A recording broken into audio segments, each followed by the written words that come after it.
E quem crê como eu creio, diz amém.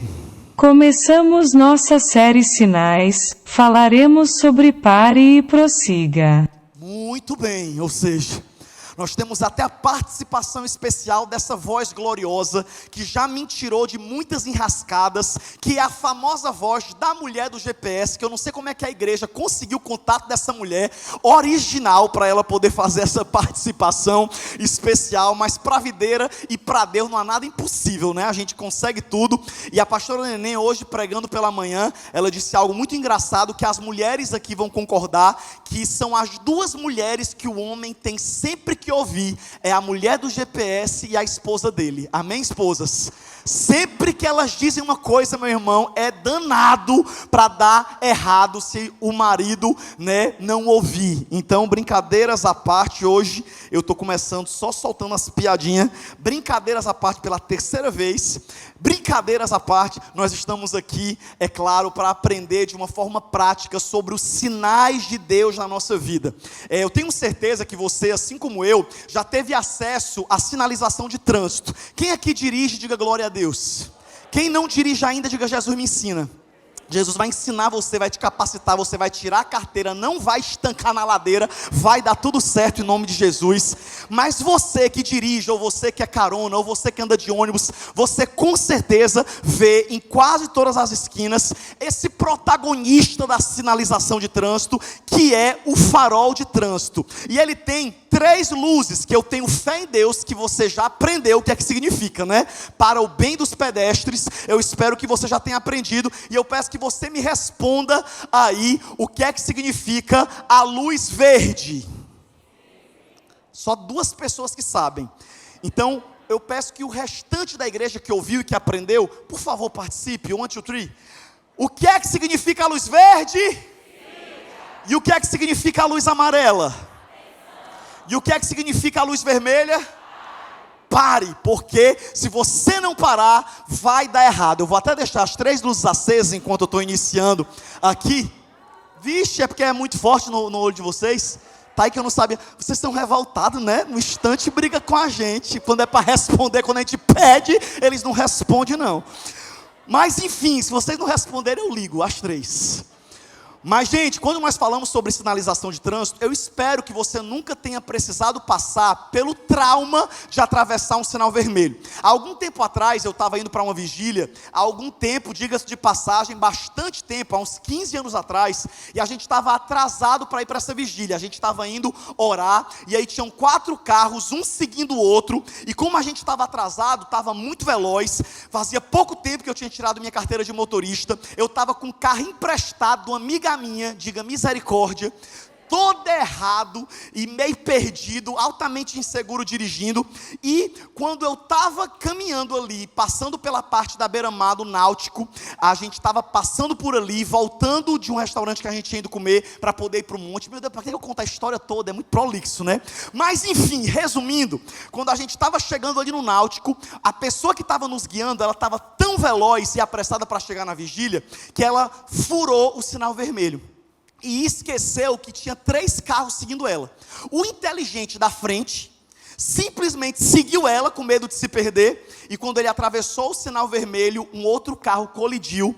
E foram 4 carros envolvidos na batida, inclusive 2 dos crentes que estavam indo para a vigília. Diga misericórdia, porque Deus não dá livramento para quem é irresponsável.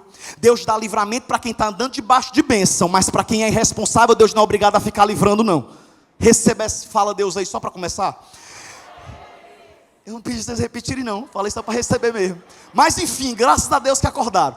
Mas o que é que acontece? Como eu era o 3º carro e Deus era muito misericordioso e viu que eu estava correndo um pouco para seguir, mas que eu estava realmente aí preocupado, o Espírito Santo tocou no meu coração para eu diminuir a velocidade 2 quarteirões antes. Parece mentira, gente, mas eu senti no meu coração algo falando assim, diminui um pouco. E eu estava voado bala, Velozes e Furiosos. Se você não assistiu ainda o Velozes e Furiosos novo que está no cinema, é o filme mais mentiroso de toda a história.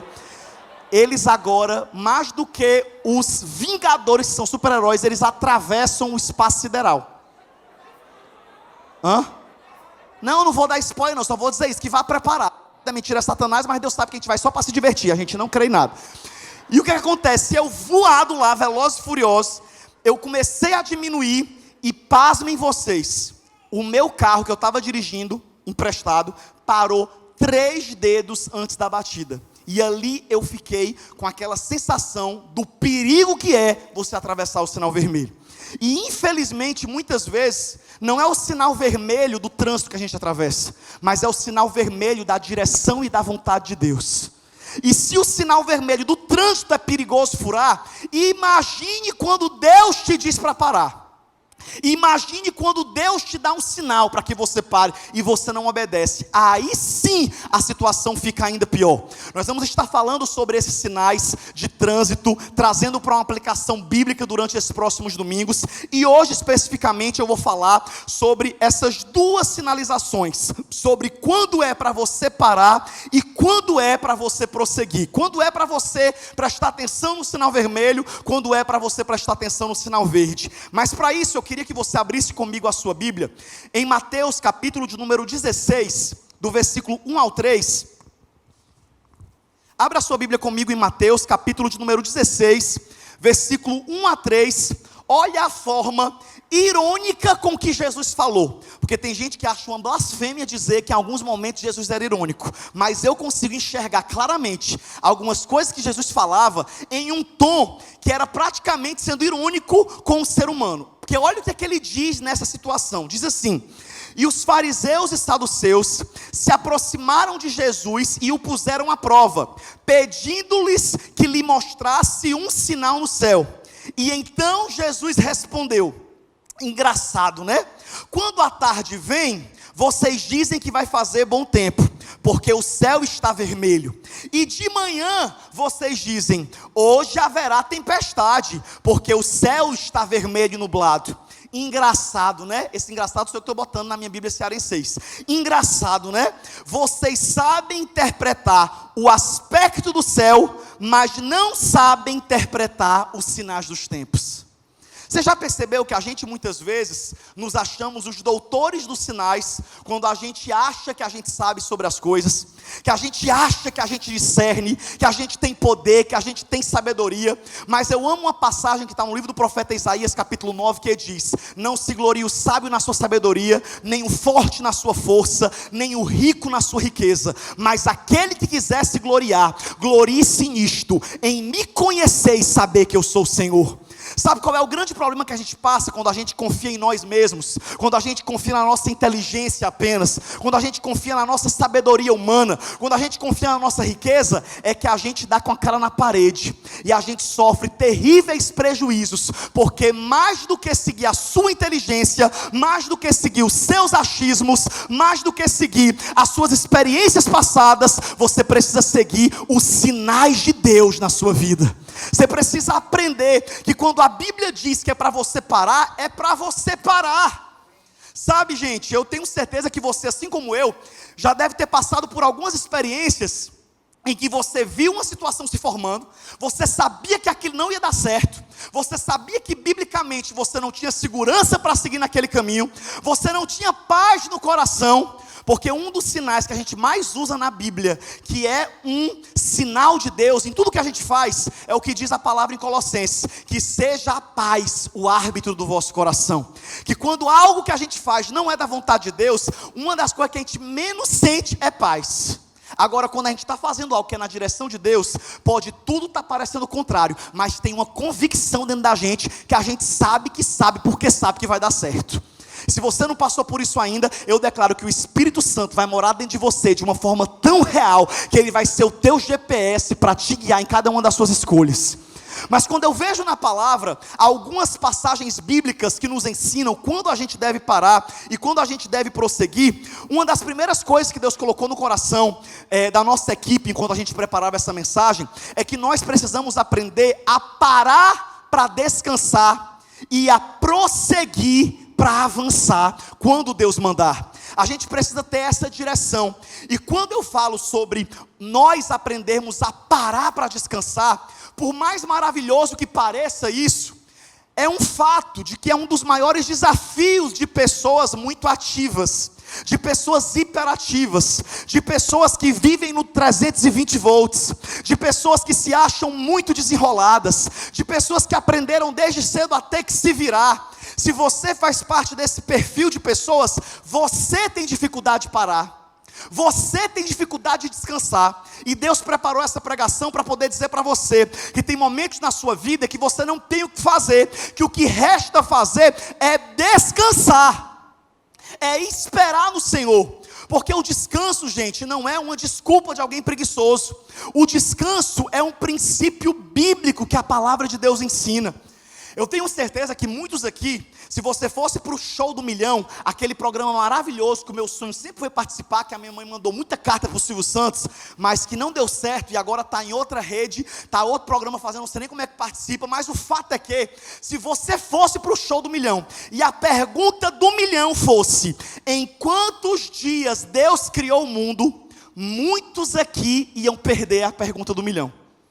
Porque a grande maioria ia dizer o quê? Quando alguém perguntasse, em quantos dias Deus criou o mundo? A maioria ia responder o quê? 7, é ou não é? Mas a Bíblia não fala que Deus criou o mundo em 7. A Bíblia fala que Deus criou o mundo em 6 dias. No 7º dia, Ele descansou.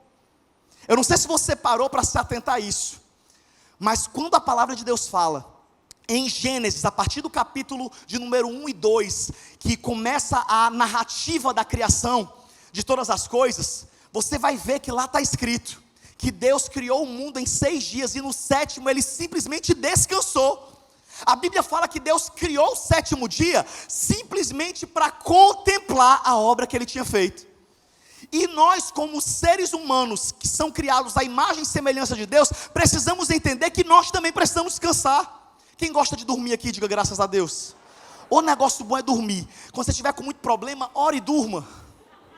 Ore e durma. É a melhor coisa que tem, é dormir, é uma bênção. Sabe quando você está cheio de coisa para resolver, que você não sabe por onde comece? Durma, cochile. Brincadeira. Mas quando você estiver muito atribulado, durma. Isso é bíblico.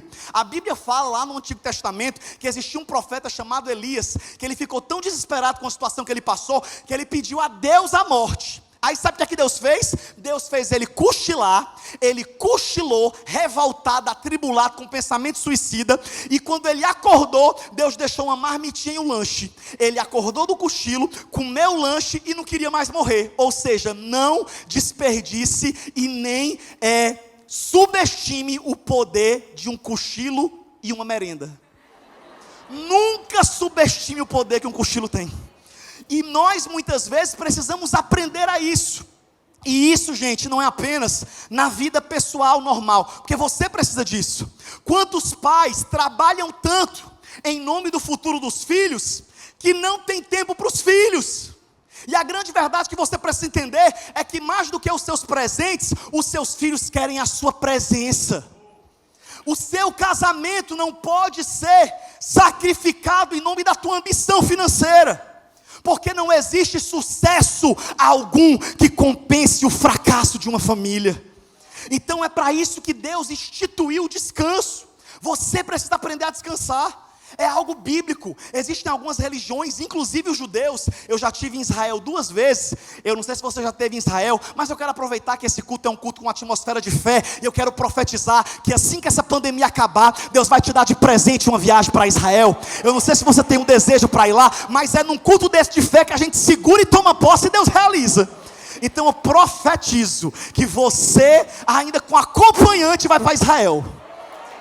E quando a gente vai para Israel, o povo quer ir para os Estados Unidos, vão se converter, vocês querem ver o Mickey, vocês têm que querer ver a história de Jesus. E o fato é que quando você vai para Israel, existe um dia, que é o dia chamado de Shabat, que é o sábado, em que até nos hotéis que você fica hospedado, o elevador para de andar em andar, porque para a lei dos judeus, que seguem rigorosamente o Antigo Testamento, eles não podem nem clicar no botão do elevador aos sábados, porque é o dia que Deus instituiu para eles descansarem. Você tem noção do nível que é? E muitas vezes nós só paramos, sabe quando? Quando o corpo dá uma estafa. Muitos de nós só paramos, sabe quando? Quando a gente faz tanta besteira com a nossa vida que não tem mais o que fazer. Sabe quando é que a gente para? Quando a gente percebe que a gente está fazendo bobagem, e a Bíblia inteira vai mostrar momentos da nossa vida que nós precisamos parar. Quem sabe tem pessoas aqui, que você é tão senhor da sua vida, você é alguém que, quem sabe, sem maldade, quer tanto ajudar a si mesmo, que está se prejudicando, porque você tem que entender que você é ser humano, você é limitado, e é para isso que você tem um Deus que peleja as suas guerras, um Deus que Ele vai além. Você só pode ir até aqui, mas Ele vai além para te ajudar e para te dar vitória. Mas sabe o que é que a palavra fala em Salmo 46:10? Aquietai-vos e sabei que eu sou Deus. Sabe o que é que a palavra de Deus fala em Êxodo 14? Que Deus falou para Moisés e para o povo dele, diante de uma situação de impossível: aquietai-vos e calai-vos e veja o livramento do Senhor.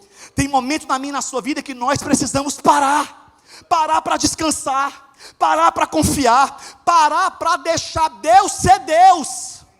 Olha que frase pleonástica, olha que frase óbvia, mas necessária de ouvir. Deixe Deus ser Deus na sua vida. Sabe, gente, um dos maiores problemas que a gente passa, que Deus nos leva para o deserto para nos ensinar que Ele é Deus, é quando a gente fica querendo ser Deus na nossa vida. Deus olha e fala: tá, vai fazendo tuas besteiras. Quantas vezes a gente passa por situações na nossa vida, que a nossa parte é parar e descansar em Deus, e a gente está querendo resolver. Eu vou dar um exemplo claro e prático, que todo mundo aqui talvez já tenha passado, e quem não passou, não é amaldiçoando, desde já está queimado, amarrado, repreendido, mas talvez você vai passar, que é um probleminha chamado decepção e calúnia. Quem já passou por uma calúnia ou uma decepção? Diga misericórdia. Quem não passou ainda, diga eu sou o próximo. Estou brincando, precisa dizer não, mas é fato. Todos nós em algum momento da vida a gente é caluniado. Alguém não gosta da gente gratuitamente. Porque deixa eu te dar uma notícia sobre o mundo e aqui nessa terra. Tem gente que te ama porque você é legal, comunicativo, animoso. Tem gente que te ama por isso. E deixa eu te dar outra notícia. Tem gente que te odeia porque você é comunicativo, porque você é animoso, porque você tem muita energia. Aí eu te pergunto, você vai viver para quê? Para agradar e tentar agradar todo mundo, que é um sacrifício inútil? Ou você vai viver a sua real versão, a identidade que Deus te criou, ser o melhor que você puder ser em Deus e deixar que o povo se resolva, e quem não gostar de você, que vai reclamar com Deus que te criou? Você precisa decidir. Então tem gente que não gosta de você gratuitamente. Aí sabe o que acontece? Acontece a calúnia. E quando acontece uma calúnia, eu já passei por várias, então eu sou PhD nessa parte. Quando acontece uma calúnia, principalmente quando eu era mais novo, eu sempre fui aquela pessoa que eu gosto de resolver. Eu sou uma pessoa que eu não gosto de mandar recado, que Deus está todo dia convertendo minha língua, que todo dia Deus está me acalmando, sabe? É uma personalidade colérica sanguínea que Jesus quebra todo dia. E eu profetizo que você que é assim, essa pessoa atribulada, revoltada, colérica, sanguínea, que a sua língua coça para dar resposta, Deus vai te acalmar e vai te transformar de cavalo batizado em ovelha mansa. Em nome de Jesus, eu recebo. E o que acontece? Olha, o povo até aplaude, o pessoal está precisando mesmo. Mas escute, quando a gente é esse tipo de pessoa, a gente sofre muito, sabe por quê? Porque a Bíblia ensina que quando a gente for caluniado, não é para ir resolver o problema não, é para entregar para Deus e abençoar quem nos maldiz. Só que isso é muito fácil de pregar, difícil é na hora de viver. Quando chega, Samuel, tu soube que falou isso de ti? O que foi que esse filho do Satanás falou de mim? Quando foi? Cadê o vídeo? Isso é o normal que a gente faz. Só que a Bíblia fala que Jesus é o nosso advogado perante o Pai. E eu não sei se você já aprendeu qual é a função de um advogado, se você assistiu um filme de advocacia, ou se você sabe o básico. Você aprende que o advogado tem a missão de defender e falar pelo réu, de defender o cliente dele. Você pode perceber, se você já tiver passado por alguma, como é que fala no fórum? Audiência, obrigado, irmã. Eu tenho que ouvir a dica de vocês com máscara. Vocês têm noção do nível que é? Eu entender o que é que vocês estão falando de máscara é um desafio, foi revelação agora. E aí o que é que acontece? Você está lá numa audiência, o que é que você aprende? Que o juiz, a maioria dos juízes são tudo bruto, com todo respeito. Se alguém falar antes, ele fala assim: você quer sair da sala, por favor? Ele fala advogado tal. Aí o advogado fala. E sabe quando é que o réu ou o cliente fala? Quando ele é solicitado.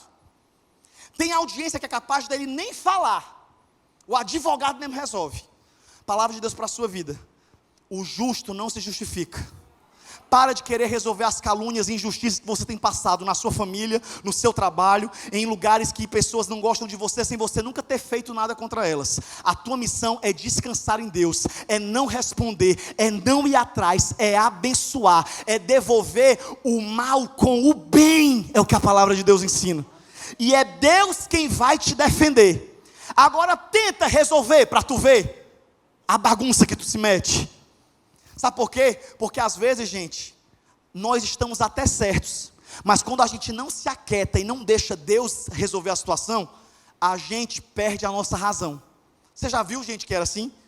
Que às vezes a pessoa está certa, mas só porque ela não se aquieta, ela vai lá e perde a razão. E é por isso que hoje você precisa sair com essa palavra. Que existem muitos momentos da vida que você precisa parar, para você entender que você tem que deixar em muitos momentos Deus ser Deus sobre a sua vida. Samuel, e quando é que eu preciso então avançar? Quando é que eu preciso avançar? Quando é que Deus liga o sinal verde para mim? Me diz uma experiência bíblica em que Deus mandou alguém avançar. Sabe qual é uma experiência que Deus mandou alguém avançar?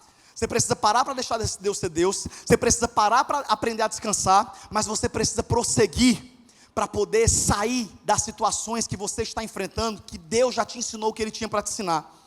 Tem uma passagem bíblica que fala sobre uma história muito incrível que Davi passou, uma experiência e um testemunho muito forte, que está em 1 Samuel, não precisa nem você abrir para ler devido ao tempo, 2 Samuel capítulo 12, versículo 19 e 20, uma história, só para poder contextualizar vocês, a Bíblia fala que Moisés, ou melhor, que Davi adulterou, coitado do Moisés, morreu santo, Davi que adulterou, a pessoa, igual aqueles pregador perdido que manda Jeremias descer da árvore que era Zaqueu que estava, mas enfim, a Bíblia fala que Davi havia adulterado com uma mulher casada chamada Betseba. Todo mundo conhece essa história, né? Que Davi era aquele crente certinho, um homem de Deus, um menino temente a Deus, adorador. Mas ele, em uma semana, ele saiu pecando, tudo que ele não tinha pecado a vida toda. Diga misericórdia. O Davizinho aprontou, mas era uma pessoa legal. Quero ser amigo dele quando chegar no céu. E o que é que a Bíblia fala? Que como ele peca com Betseba, ela engravida. Ele manda matar a mulher do cara. Enfim, meu amigo, casos de família na Bíblia. Mas a Bíblia diz que quando aquela mulher engravida e que ela fica viúva porque o marido morreu, porque Davi mandou matar, ela chega no palácio grávida. Só que a Bíblia fala que em consequência do pecado de Davi, ele pagaria o preço com o seu filho. E a Bíblia fala que aquela criança que foi fruto do adultério, nasce doente. E a Bíblia diz que Davi, desesperado e angustiado, começa a fazer uma campanha de oração pela cura do menino.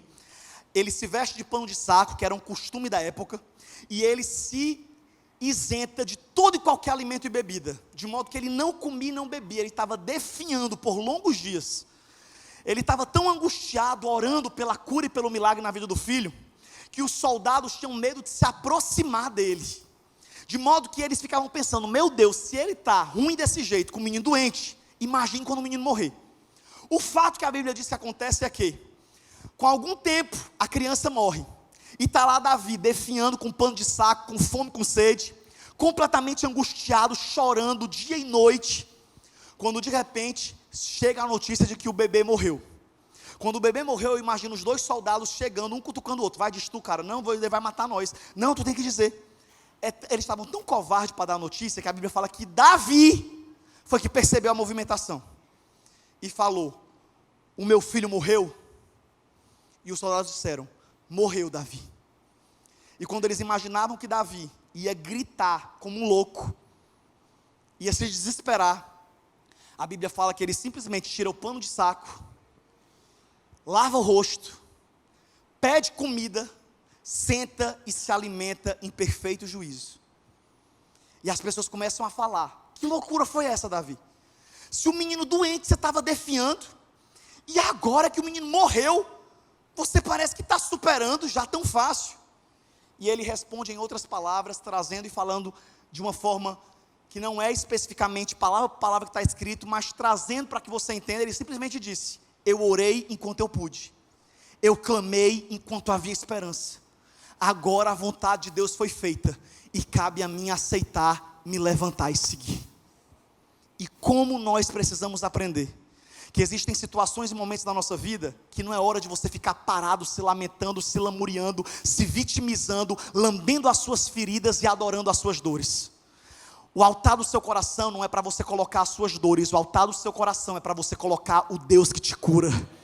Tem pessoas que às vezes elas alimentam tanto as suas dores, eu até falei pregando na quarta-feira passada, que tem gente que adora tanto a sua dor, ela tem tanto prazer de contar a história ruim que aconteceu com ela, para justificar os comportamentos ruins que ela tem, que tem uma frase que um dia foi escrita por alguém que eu acho incrível, que é uma frase que diz, que tem gente que ama tanto as suas dores, que se Deus curar, elas até morrem, que elas não deixam nem Deus curar, não Deus, deixa a minha dor aqui. Eu quero dizer para você que hoje é dia de você se levantar e prosseguir. Tem hora que é para você parar para descansar, mas tem hora que Deus está mandando você levantar e seguir.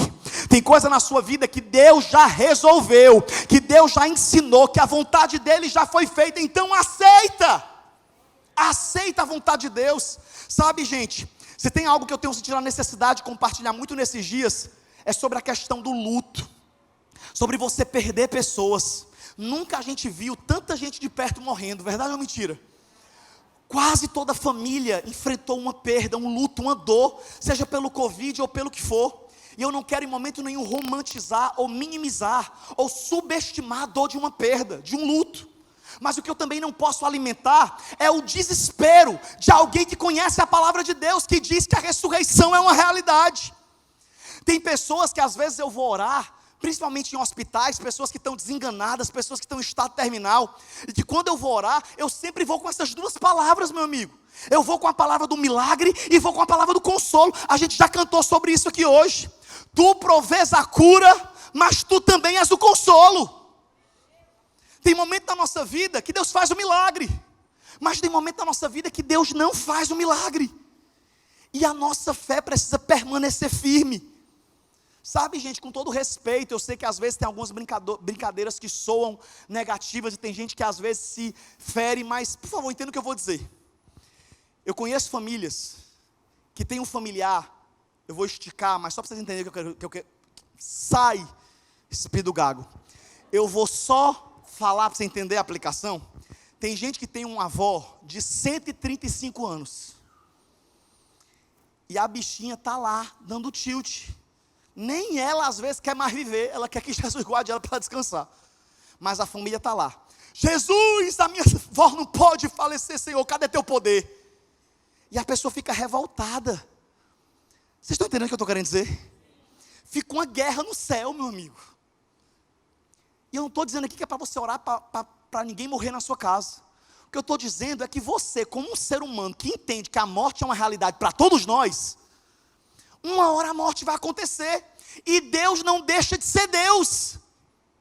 Você está entendendo o que eu estou querendo dizer? Então prossiga, avance.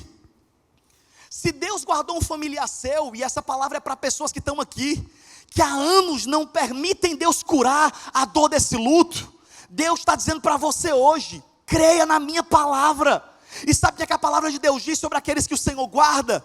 Que num belo dia, muito brevemente, o mesmo Senhor que nós adoramos aqui hoje, descerá do céu com alarido e com voz de arcanjo, e ao som da trombeta de Deus, os que morreram em Cristo ressuscitarão primeiro, e depois nós que estivermos vivos, seremos arrebatados, e nos encontraremos com eles, para o encontro do Senhor nos ares. Você um dia vai encontrar os seus familiares, mas aceite a vontade de Deus. Tem não de Deus que você precisa aceitar. Tem não de Deus, e isso é em todas as áreas. Tem relacionamento que acabou na sua vida, que você até hoje está sofrendo pelo cara. Ele já está casado com outra pessoa, já tem 3 filhos, e tu ainda está sofrendo porque ele foi o teu namorado da 5ª série. Ele tinha que ser meu, ele me deu um pirulito no recreio, Samuel. Meu Deus, é sério. Você vai paralisar a sua vida em algo que já era para você ter prosseguido. Prossiga e busque a vontade de Deus. E a segunda coisa que eu quero falar sobre sinais, quando você deve parar e quando você deve prosseguir, é que você também precisa aprender a parar para ouvir e prosseguir para viver. Ou eu gostaria de colocar prosseguir para praticar. O que a palavra de Deus quer dizer sobre isso? Tiago capítulo 1, versículo 22 a 25 diz: Sejam praticantes da palavra e não apenas ouvintes, enganando-se a si mesmo. Aquele que ouve a palavra, mas não põe em prática, é semelhante a um homem que olha a sua face no espelho e depois de olhar para si mesmo sai e logo esquece a sua aparência. Mas o homem que observa atentamente a lei perfeita de Deus, que nos traz liberdade, e persevera na prática dessa lei, não esquecendo o que ouviu, mas praticando, olha a frase final e olha a promessa que tem para quem para ouvir e segue em praticar a palavra. A promessa de Deus é que essa pessoa será feliz naquilo que ela fizer. Ela será feliz em tudo que ela fizer. Quem quer ser feliz e abençoado em tudo que você fizer? Todo mundo quer, né? Aí sabe o que a gente faz? Paga um curso online de R$5.000 para aprender a ser rico. E eu não tenho nada contra curso online, pelo amor de Deus, eu tenho um curso online. Eu também vendo curso online. Por favor, faça a próxima turma do Reservados. Nada contra. Mas o que eu estou querendo dizer é que tem gente que paga 5, 10 mil para ouvir um homem falando sobre coisas de homens, mas não ouve o que a Bíblia ensina para você de graça. Que se você ouvir a palavra e você praticar, e você confiar em Deus, e você seguir os princípios, tudo que você fizer prosperará. Tudo que você fizer vai dar certo. Mas sabe qual é o problema? A gente hoje em dia não tem paciência nem para parar para ouvir Deus. Deixa eu te perguntar uma coisa, como é que está a tua vida de oração? Ah, Samuel, eu amo dia de quarta e dia de domingo que eu venho para o culto e é a hora que eu oro. Diga misericórdia. Meu amigo, se a tua oração se resume a 1h20 de um culto, ou de no máximo 2 cultos por semana, a tua vida espiritual deve estar em falência. Porque a igreja, sabe qual é a nossa missão como pastor, como pregador? É pregar a palavra, é colocar sal na sua boca. A Bíblia fala que nós somos o sal da terra e a luz do mundo. E o que é que o sal causa quando alguém coloca sal na boca? Ele causa sede. Então sabe qual é a missão da pregação de domingo? É colocar sal na sua boca. Você sair daqui com sede e beber de Deus na segunda, na terça, na quarta, na quinta, na sexta e no sábado. Se você não para ouvir Deus, não me admira que você está só quebrando a cara em todas as áreas da sua vida. Sabe, gente, eu quero encerrar com um testemunho que eu vivi recentemente. No meio dessa pandemia toda, eu vivi algumas situações desafiadoras. E uma delas foi uma determinada área da minha vida, que eu não vou contar detalhe por detalhe, porque não tem necessidade. Porque senão, vocês talvez, tem alguém aqui que é da Receita Federal, vai querer me vigiar. Mas brincadeiras à parte, eu estava passando por uma dificuldade, que eu falei, meu Deus, o que é que eu faço agora? Conversei com um amigo, conversei com outro, pedi uma direção. E aí eu fui fazer o que eu ensino para os outros fazer. Eu fui orar. Eu entrei no meu quarto, tranquei a porta, me ajoelhei e falei, Jesus, tudo bom? Jesus, como é que o senhor está? Está tudo bem de ontem para hoje? Porque ontem a gente já conversou. Senhor, estou precisando de uma direção clara nisso aqui. E gente, pasmem, eu sei que nem todo mundo crê nos testemunhos dos pregadores, mas se você quiser crer, creia. Se não quiser crer, o problema é seu. Mas aconteceu, eu orei, eu acho que era uma segunda. Conversei com o pastor Costa Neto, conversei com a minha noiva, pedi para ela orar junto comigo sobre uma direção que eu estava precisando, pastor também. E a gente orou. E gente, eu entrei no quarto de domingo para segunda e me ajoelhei. Só que não é aquela oração não. Senhor, fala comigo. Senhor, tu está vendo, eu estou de joelho, fala comigo. Aí dá 5 minutos, não, está afim de falar comigo não, vou dormir. Não é assim não, meu amiguinho. É se ajoelhar e ficar de joelho até Deus falar. Samuel, o que é que vai acontecer? Vai ser um barulho no meu quarto, vai entrar um anjo, vai entrar um profeta sapateando. Nem sempre. Às vezes Deus vai falar no sonho, às vezes Deus vai falar em uma impressão dentro de você, às vezes vai vir um pensamento, uma luz que acende. Deus fala de várias formas. Às vezes uma pessoa te liga. Isso aconteceu muito comigo já, o que a Thaís falou. Às vezes eu estava aperreado, desesperado, e do nada a pessoa me ligou. Quando eu fui comprar meu apartamento foi desse jeito. Eu estava pedindo a direção a Deus sobre o que eu devia fazer com o valor que eu tinha juntado. E eu falei, meu Deus, meu pai morreu e eu não tenho ninguém para perguntar o que eu faço com esse dinheiro. E tu sabe, meu Deus, que a minha vontade é viajar. E aí eu só fiz orar. E ainda fui chantagista emocional com Deus. Tu sabe que eu não tenho pai, Senhor. Quando foi no outro dia, 6 da manhã, um rapaz chamado Juvencio, que muita gente aqui da igreja conhece, o Juvencio. Na época ele tinha uma imobiliária. E ele me ligou pela manhã e falou assim: Samuel, se arruma que 7h30 da manhã eu passo na tua casa. E eu falei: 7h30 da manhã, por que, Juvencio? Posso ir para praia hoje não? Não, Deus me visitou essa madrugada e Deus falou que eu tenho que ir na sua casa lhe buscar, que hoje você vai comprar o seu apartamento. E eu falei: mas quem te disse que eu tenho dinheiro para comprar apartamento? Olha, meu irmão, na época eu era muito mais humilde e simples. Eu era contratado da VASP, Vasos Autônomos Sustentado pelo Pai. E eu falava: meu Deus, como é que esse homem sabe que eu tenho dinheiro para comprar, para dar entrada no apartamento? Só pode ter sido Deus que revelou. Resumindo, ele me ligou. Eu até troquei o testemunho, outro que eu ia contar, esquece, eu vou contar esse. Aí resumindo, foi ousada, viu? Aí escuta, presta atenção. Ele me ligou e eu falei: Juvencio, escuta, para você ver como Deus é Deus que responde. Ele falou assim, eu falei assim, foi eu que falei: Juvencio, eu tenho um carro, macho, não precisa vir me buscar não. Eu tenho um carro. Diz onde é que a gente se encontra. Ele falou assim: não, Samuel, Deus mandou eu lhe buscar. Quando eu chegar aí você entende. E o cara saiu do Eusébio para me buscar na casa da minha mãe, que é do outro lado da cidade, perto do Norte Shopping, na Bezerra de Menezes. Ele atravessou, só pode ser Deus mandando, é ou não é, igreja? Porque ele atravessou. Chegou lá, eu já fui brincando com ele: macho, para que tu veio me buscar? Não precisava não. E ele falou assim: não, você vai entender. E eu falei: não, vou comprar meu apartamento, Deus vai mandar. Mas tu bota um apartamento barato, que eu não tenho essas condições todas não. Aí ele saiu. E aí a gente passou pela Francisco Sá, e ele me mostrou um apartamento pequenininho. E ele falou: Samuel, tá vendo esse apartamento? Foi o primeiro que eu morei. Quando eu era recém-casado, tinha 54 metros quadrados, e não sei o que, foi com dificuldade. Ele começou a me contar a história dele. E eu sem entender nada.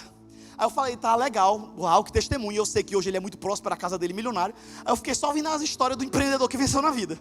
E aí, ele me levou para outro apartamento. Aí, Samuel, depois de tantos anos, Deus me abençoou mais, eu fui lá e comprei esse outro, ó, de 80 e poucos metros quadrados. Aqui Deus já começou a me abençoar. E ele começou a me contar, e eu sem entender. E ele falou assim: Samuel, talvez não está entendendo nada, mas Deus falou para mim claramente que eu precisava, antes de te vender, porque ele era o dono da imobiliária, ele que me vendeu o apartamento. Deus mandou eu fazer isso porque Deus me falou. Eu não sei o que é que tu orou hoje, mas Deus me falou que era para hoje eu ocupar o papel de teu pai. Eu fazer contigo o que um pai faria com o filho. Porque eu não sei o que foi que tu disse para Deus, mas Deus mandou eu vir te buscar para te dizer que tu tem um pai, que Ele é o teu pai. E ali eu comecei a me emocionar, porque eu tinha dito essa palavra para Deus: eu não tenho pai. E ali ele foi me mostrando a história toda dele, me inspirando. E aí quando a gente chegou lá na hora de comprar o apartamento, eu falei: cadê o favor de Deus? E ele: que favor de Deus? Eu falei: o desconto. Aí ele falou assim, ele achou que eu estava emocionado, né, cheio do Espírito, falando em línguas, que eu não ia pedir desconto. O desconto, ele falou assim: mas não precisa tanto desconto. Eu falei: precisa, porque não teve nenhum vendedor para mim, foi você, foi Deus que mandou, então obedeça a ele e faça a obra completa. Resumindo, ele me deu um desconto do papoco, glória a Deus e aleluia. E eu comprei o apartamento que hoje eu moro. Sabe por quê? Por causa de uma oração, uma direção que Deus me deu. Eu parei para ouvir Deus, e Deus foi lá e se moveu. Deus entrou no quarto de outra pessoa. Deus vai dar ordem ao teu respeito. Deus vai visitar pessoas para te abençoar. Deus vai abrir porta. Deus é o mesmo que tira sono de juiz, que tira sono de pessoas que te devem, que tira sono de pessoas que precisam fazer algo. Mas para isso você precisa parar para ouvir Deus. E por último, praticar o que a palavra de Deus diz. Não apenas ouça, mas pratique. Tem gente que às vezes tem uma fé enorme para orar, mas quando levanta do joelho, já não vive nada do que ora. E só para encerrar, devido ao tempo, eu vou dar um exemplo prático. Tem mulher que vai orar pelo marido que bebe, e ela se ajoelha e ela é fogo puro: Senhor, liberta o meu marido. Meu Deus, esse homem é meu, foi tu que me deu. Tira esse Zé Pilintra desse homem, em nome de Jesus. Ele vai ser pregador da palavra, voluntário no estacionamento da videira, ele vai estar do meu lado. E ela ora, a mulher fogo puro. Os vizinhos dela sapateia em casa, até a hora que o marido desponta bebo na porta. Quando ele bate na porta: aí, meu amor. Quando ela abre a porta, sabe como é que ela abre a porta? Entra, cão dos infernos, Satanás, passa para dentro, desgraça, maldita hora que eu casei contigo, filho do cão. Aí o homem fala assim: eu errei de casa, desculpa. E ela vai lá e amaldiçoa. Assim também tem pai que vive orando para o filho ser uma bênção, mas vive amaldiçoando o filho com as suas palavras. Se você ora, pratique o que você ora. Não seja crente só bom de joelho, seja bom crente também quando você estiver em pé. Que em nome de Jesus você ouça, você leia a palavra e você pratique. Sabe essa pregação que você acabou de ouvir? Não deixa entrar por um ouvido e sair pelo outro não. Sai desse lugar mais temente a Deus. Sai desse lugar mais sensível aos sinais de Deus. Sai desse lugar entendendo que você tem que descansar, entendendo que você tem que superar, entendendo que você tem que ouvir de Deus, entendendo que você tem que praticar a palavra dele.